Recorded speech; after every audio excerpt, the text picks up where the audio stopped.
పూరా local. Telangana Hyderabad state పేరుతో ఉన్ననాడు ప్రజలు వద్దంటుంటే కూడా బలవంతంగా తెలంగాణను ఆంధ్రతో కలిపిన వాళ్ళే. ఏందా బాబు, ఏందా పనిలేదా? రెడ్డి ఎవరెవరు పోండి, మీరు మీకేం పనిలేదావా? ఈ 10 మంది కాదు కదా, సభ అంతా ఉంది కదా, ఉండండి, కామ్ ఉండండి, డిస్టర్బ్ చేయదు మీరు. అట్లా బలవంతంగా ఆనాడు ఆంధ్రలో విలీనం చేసింది కాంగ్రెస్ పార్టీ, జవహర్లాల్ నెహ్రూ. 69లో ఉద్యమం వస్తే 400 మంది తెలంగాణ బిడ్డలను పిట్టల్లాగా కాల్చి చంపింది ఇందిరాగాంధీ ప్రభుత్వం, ఆనాడు ఉన్నటువంటి కాంగ్రెస్ పరిపాలన.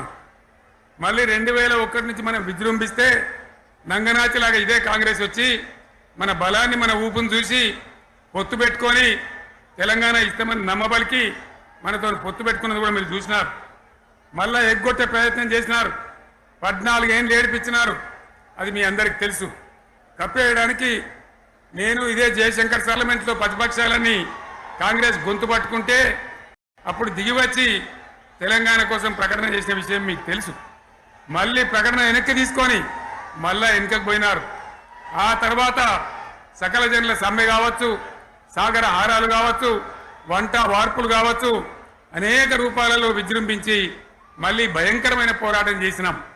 మళ్ళీ 3 ఏళ్ల తర్వాత వాళ్లకు రాజకీయ అవసరం ఏర్పడి ఆనాడు వచ్చి మళ్ళీ తెలంగాణ ఇస్తామని ప్రకటించి, వాళ్ళకి ఇష్టం లేకపోయినా తెలంగాణ సృష్టించినటువంటి ఆ సుడిగాడుపులుగా తట్టుకోలేమని భయపడి తెలంగాణ ఇచ్చిన విషయం కూడా మీకు తెలుసు. తదనంతరం ప్రజలు మనకు అధికారం ఇచ్చినారు. దాన్ని మనం ఏదో అధికారం అనుభవించడానికి తీసుకోలే, బాధ్యతగా తీసుకున్నాం. ఎంత బ్రహ్మాండంగా పనిచేసినాం. రాష్ట్రాన్ని మన చేతిలో పెడితే ఎక్కడున్న తెలంగాణను ఎక్కడ తీసుకొని పోయినాం.